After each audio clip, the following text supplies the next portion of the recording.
अस्सलाम वालेकुम व्यूअर्स। आज की हमारी वीडियो सोलर इन्वर्टर के हवाले से है।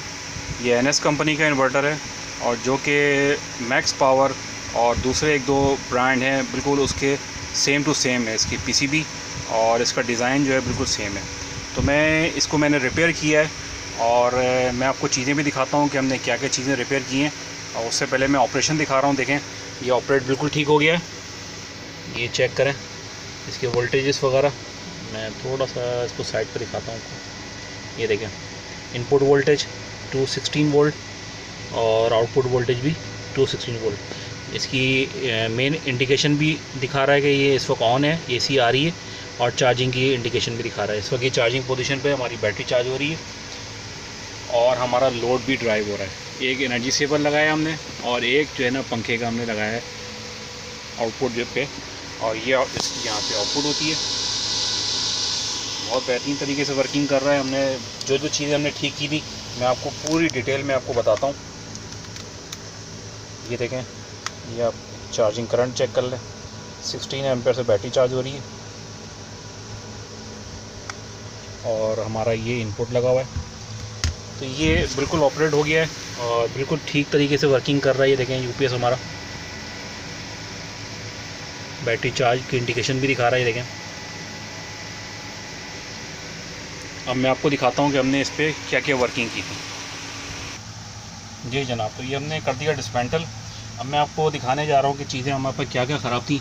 जिस कंडीशन में ये आया था ये टोटली डेड था। इसकी जो मेन एलसीडी है, जो मेन एलसीडी हमने आपको दिखाई दी अभी, वो बिल्कुल डेड थी और सिर्फ ब्लू लाइट शो कर रहा था, डाटा नहीं आ रहा था। और इसकी जो बज़र है, जो यहाँ बज़र लगी हुई है, वो बीप कर रही थी मुस्तकिल, यानी कि बहुत कम आवाज़ में बीप कर रही थी, लेकिन ये कि बीप आ रही थी और ऑन नहीं हो रहा था ये। तो हमने जब वहाँ पर कंडीशन में आया तो यहाँ पे एक टेक्नीशियन है, उन्होंने बहुत इसमें वर्किंग की है और वर्किंग करने के बाद जब वो बिल्कुल नहीं हो पाया उनसे, तो हमारी हेल्प लेने के लिए हमारे पास लेके आए कि हमने ये आईसी भी लगाई 3525 और बाकी सब उन्होंने 740 भी लगाए थे। 740 पे भी वर्किंग की थी काफ़ी, लेकिन वो नहीं हो पाया, जिसकी वजह से फिर ये हमारे पास लेके आए और हमने फिर इसको ठीक किया। लेकिन हमें भी इसमें अच्छा खासा टाइम लग गया, तकरीबन 2 से 3 दिन जो है ना हमने कंटिन्यू इस पर वर्किंग की है। और वर्किंग करने के बाद फिर हम इस नतीजे में पहुँचे कि ये बिल्कुल ठीक हो गया है इन्वर्टर। अच्छा, क्या किया इसमें मैं आपको चीज़ें दिखाता हूँ।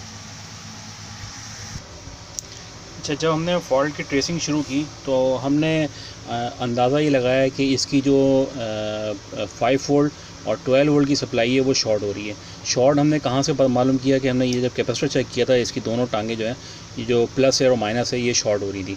तो हमने फिर इसकी system IC, main system IC में हमें शक गया, क्योंकि सिस्टम आईसी बहुत ज़्यादा आजकल शॉर्टेज हो जाती है और मेन जो इसकी वीसीसी और ग्राउंड जो है वो शॉर्ट हो जाती है पिन है। तो हमने ये किया था कि इसकी मैं आपको पिन दिखाता हूँ।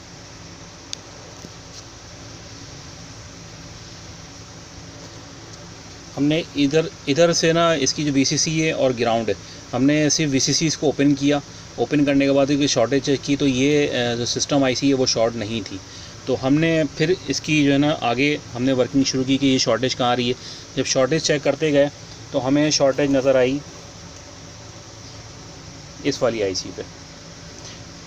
ये आईसी जो है ना शॉर्ट थी, इसकी वीसीसी और ग्राउंड दोनों शॉर्ट हो रही थी। हमने जब ये चेक किया तो इसमें LM358 आईसी लगी हुई है, जो कि आपको पता है कि सेंसिंग वगैरह जो के मराइल होते हैं, इनपुट आउटपुट वोल्टेजेस, तो उसकी सेंसिंग के लिए ये इस्तेमाल होती है। और ये मेन एसी और जो इनपुट है और आउटपुट है दोनों के बिल्कुल दरमियान ही लगी हुई है, जो कि सेंस करा रही है कि इनपुट 220 वोल्ट आ रहे हैं, आउटपुट 220 वोल्ट आ रहे हैं, नहीं आ रहे। तो ये सेंसिंग के लिए इस्तेमाल होती है। ये आईसी शॉर्ट थी। हमने ये आईसी लगाई। आईसी लगाने के बाद जो है हमारी सप्लाई जो है ना बहाल हो गई और आउटपुट देना शुरू कर दिया इसने, यूपीएस ने। लेकिन एक मसला और आ गया इसमें। मसला ये आ रहा था कि जब हम 12 वोल्ट दे रहे थे तो तकरीबन 250 वोल्ट जो है ना शो करा रहा था हमारी एलसीडी जो है। लेकिन एलसीडी जब 250 शो करा रहा तो हमने अंदाज़ा हो गया कि हमारे पास अभी इस वक्त पीसीबी में और भी फॉल्ट मौजूद हैं, जो कि हमने इसको ट्रेस करना होगा। तो हमने जब इसको ट्रेस करना शुरू किया तो फिर हमें पता लगा, फिर हमने ऐसा किया कि ना कि ये चेक करें कि इसमें चार्जिंग हो रही नहीं हो रही। जब चार्जिंग चेक करने लगे तो चार्जिंग करंट ही नहीं आ रहा था। तो हमें महसूस हो गया कि चार्जिंग की जो सेक्शन है, जो कि ये वाला मॉसफेट होता है, K78 38-38 इस तरह की जो है ना मॉसफेट लगा होता है। अगर 10 एम्पेयर का है आपका यूपीएस तो एक लगा होगा, 20 एम्पेयर का है तो 2 लगे होंगे। तो एक जो इसका मॉसफेट है, इसकी चार्जिंग का सेक्शन जो है वो इस तरह बना हुआ है। ये मैं आपको गौर से दिखाता हूँ, मैं जूम करके। ये जो आईसी लगी हुई है, ये आईसी है 3843। तो ये आईसी जो है ना ये भी ख़राब थी। ये शॉर्ट नहीं थी लेकिन ये आउटपुट नहीं दे रही थी, जिसकी वजह से ये मॉसफेट जो है इसका चार्जिंग मॉसफेट ये ऑन नहीं हो रहा था। हमने इस आईसी को भी निकाला, आईसी निकालने के बाद इसको चेंज किया तो हमारी चार्जिंग जो सेक्शन था वो हमारा बिल्कुल ठीक हो गया। जब चार्जिंग सेक्शन ठीक हो गया तो अब हमें चेक करना था कि हमारी आउटपुट जो है वो स्टेबल है कि नहीं है। तो जब चार्जिंग भी ऑन हो गई, सेंसिंग भी हमारी ठीक हो गई, सप्लाई भी इसकी शॉर्टेज जो ख़त्म हो गई, तो एक और इशू आने लग गया। इसमें इशू ये आने लग गया कि आउटपुट वोल्टेजेस, जब हम आउटपुट इसके चेक कर रहे थे तो आपको पता है कि 740 की 4 मॉसफेट लगे होते हैं और जो कि स्विचिंग करा रहा होता है थ्रू ये ऑप्टो कपलर से। ये ऑप्टो कपलर लगे हुए हैं और ऑप्टो कपलर की जो फीडबैक आती है वो माइक्रो प्रोसेसर या कंट्रोलर, जो भी आईसी आप कहते हैं इसको, इस आईसी से ऑप्टो कपलर में जाती है और ऑप्टो कपलर से ये जो मॉसफेट हैं चारों 740 IRF 740 ये ड्राइव होते हैं। तो ये एक इन्वर्टर सेक्शन है जो कि यहाँ से ड्राइव हो रहा है और ये इस इन्वर्टर सेक्शन की जो बाइसिंग थी उसमें प्रॉब्लम आ रही थी। अब हम बाइसिंग चेक करते गए, बाइसिंग चेक करने के दौरान जो है ना हमारा ये मॉसफेट फिर ख़राब हो गया। हमने ये इसका एक मॉसफेट चेंज किया है और फिर लगाया। लगाने से पहले हमने इसकी पूरी ड्राइव बनाई। ड्राइव बनाने के दौरान हमें जो फॉल्ट आया वो इंतहाई अजीब फॉल्ट था जो कि हमने पहली दफ़ा ट्रेस किया। ये आपको मैं दिखाता हूँ। ये जो ऑप्टो कपलर लगे हुए हैं, ऑप्टो कपलर के साथ ये 3 डायोड लगे हुए हैं, 1, 2 और ये 3, ये बीच में डायोड लगे हुए हैं 3। ये एक डायोड जो है ना कम्प्लीटली शॉर्ट था। जब हमने मीटर चेक किया तो ये कम्प्लीटली शॉर्ट था, जिसकी वजह से एक मॉसफेट की जो बाइसिंग थी, मैंने एरो भी न लगाया हुआ है, इस वाले मॉसफेट की जो बाइसिंग है वो बिल्कुल जो है ना आउट थी। जिसकी वजह से हो ये रहा था कि जब हम यानी कि रेजिस्टिव लोड लगा रहे थे, यानी कि बल्ब लगा रहे थे या एनर्जी सेवर लगा रहे थे, तो वो तो चल रहा था, लेकिन हमारा जो पंखा है यानी कि जो सीलिंग फ़ैन है या ब्रैकेट फ़ैन है वो नहीं चल पा रहा था। और वो जब हम इसको लगाते थे तो पंखे में से आवाज़ आना शुरू आती थी, भों भों करके आवाज़ आना शुरू आती थी, जो कि अंदाज़ा ये हो रहा था कि इसकी बाइसिंग जो है सेट नहीं है। तो हमने बाइसिंग इसकी जो है ना सेट हुई जब हमने डायोड ये चेंज किया।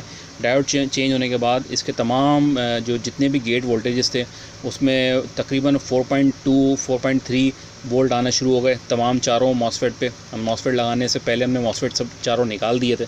निकालने के बाद हमने इसकी ड्राइव बनाई थी। हमने जब चेक कर लिया कि 4.28 वोल्टेज बिल्कुल ठीक आ रहे हैं, हमने मॉसफेट लगाए और हमारा माशाल्लाह से इन्वर्टर बिल्कुल ठीक हो गया है। ये तमाम फॉल्ट जो चीज़ें में थी इसमें काफ़ी टाइम लगा, इसकी वीडियो बनाना काफ़ी इंतहाई मुश्किल था। तो और काम की नौइयत भी ऐसी थी, काम का बर्डन बहुत ज़्यादा था, जिसकी वजह से ये यूपीएस बनाने के बाद मैं ये वीडियो बना रहा हूँ। और बनाने के बाद मैंने दिखाया भी है कि किस तरह से इन्वर्टर जो है ना बिल्कुल ठीक हो गया। इसमें यही फॉल्ट है इसमें। और एक फ़ॉल्ट और आ रहा था इसमें। जब हमने मॉसफेट लगाने लगे तो वो उन हिसाब से जो है ना ये चीज़ हो नहीं पाई, उन्होंने चेक नहीं कर पाए होंगे। ये जो है जिसका बैक पे इंसुलेटर लगा होता है, इंसुलेटर पेपर लगा होता है, ये इंसुलेटर पेपर भी शॉर्ट था। हमने ये इंसुलेटर पेपर लगाया, इसका स्क्रू जो है ना दूसरा लगाया, स्क्रू स्लिप था इसका स्क्रू दूसरा लगाया। उसके बाद ये इंसुलेट हो गया तमाम मॉसफेट और ये इसकी ड्राइव आराम से बन गई। इन तरह की चीज़ों में काफ़ी मुश्किलात आती हैं, लेकिन अगर आप बिल्कुल टेक्निकली साउंड हैं और तमाम चीज़ों को जानते हैं और रिपेयरिंग से बिल्कुल वाकिफ़ हैं तो ये चीज़ें आपके लिए बहुत आसान हो जाएंगी। अगर आप मुख्तलिफ़ वोल्टेजेस नहीं जानते होंगे, चेक करना नहीं जानते होंगे, शॉर्टेज अगर हो रही है तो वो नहीं जानते होंगे, तो ये इंतहाई मुश्किल हो जाता है। 1 बाय 1 स्टेज जो है ना क्लियर करना पड़ता है। हमने पहले कैपेसिटर पे वोल्टेज चेक किए। कैपेसिटर जो है वो किस तरह से आप काम करता है ये आपको पता होना चाहिए कि ये जब कन्वर्टर सेक्शन है, जब 3205 ऑन होती है तो इस चॉपर के थ्रू वोल्टेज आते हैं जो कि इस जो हाई फ्रिक्वेंसी डायोड्स हैं यहाँ से डीसी होके यहाँ पे आते हैं इस मॉसफेट पे। मॉसफेट से आने के बाद ये जो है ना लैम्प मॉसफेट कहलाता है। यहाँ से आने के बाद इसकी डीसी बनती है और डीसी फिर जो है ट्रेन पे जाती है इसके मॉसफेट पे। तो ये जो इस पर जो है 320 330 वोल्टेज आ रहा था डीसी वोल्टेज, और जब लोड भी आ रहा था तो लोड पे ये वोल्टेज बैठ नहीं रहता। इसका मतलब है हमारा कन्वर्टर सेक्शन बिल्कुल ओके है। तो हमने जब इस पर काम किया, इन्वर्टर सेक्शन पे माइक्रो कंट्रोलर पे काम किया, माइक्रो कंट्रोलर की बिल्कुल सफाई की। हमने कहा शायद माइक्रो कंट्रोलर की जो है ना फ्रिक्वेंसी आउट हो रही है, इसको हमने बिल्कुल वॉश किया है। वॉश करने के बाद जो है ना फिर टेस्ट किया तो नहीं हो रहा था, और जब हुआ तो हुआ कहाँ से कि ये हमारा ये ऑप्टोकपलर के पास डायोड शॉर्ट था। जब भी आपके पास इस तरह की चीज़ें आएँ तो आप कम्प्लीटली चेक किया करें। आपकी जब तक बाइसिंग ठीक नहीं होगी, इन्वर्टर सेक्शन आपका काम नहीं करेगा, आप बिल्कुल जो है ना तसल्ली से एक एक चीज़ चेक करें, ताकि ये आपका इन्वर्टर अगर आपके पास इस तरह की कोई फॉल्ट आया तो आप क्लियर हो जाए। इस तरह की मज़ीद वीडियोस देखने के लिए हमारे चैनल को लाइक, सब्सक्राइब और शेयर ज़रूर करें। हमारा जो चैनल है वो हमने बनाया है इसी वजह से कि हमारी जो वीडियोस हैं, हमारे जो हमसे जो कुछ हो सकता है टेक्नोलॉजी के हवाले से, चाहे रिपेयर हो, इंस्टॉलेशन हो और दीगर जितने भी प्रोडक्ट्स हैं, जो भी हमारे पास चीज़ें आ रही हैं, हम उसकी वीडियोस आपके लिए डाल रहे हैं। आपके लिए एक्सपीरियंस बढ़ाने के लिए वीडियो डाल रहे हैं, आपको इन्फॉर्मेशन देने के लिए वीडियो अपलोड की जा रही हैं। और इसका मकसद यही है कि आप लोगों को जो भी बेरोज़गार लोग हैं, जो काम सीखना चाहते हैं या जो काम करना चाहते हैं, उनके लिए एक मौके फ़राहम किए जाएँ। मैं कोशिश करता हूँ कि मेरे पास व्हाट्सएप मैसेज जितने भी आ रहे हैं, बहुत सारी जगहों से मैसेज आते हैं, वॉइस मैसेज भी आते हैं और क्या नाम है टेक्स्ट मैसेज भी आते हैं, मैं उनका जवाब देता हूँ। आपको कोई भी प्रॉब्लम है, आप नंबर फाइंड आउट करें मेरे चैनल पे मेरा नंबर जो है दिया गया है, आप उस चैनल पे आप मुझसे रब्ता कर सकते हैं। इंशाल्लाह कोई भी मालूमात होगी, जितना भी हद तक मैं हो सकता है मैं आपकी मदद करूँगा। ओके, अल्लाह हाफिज़।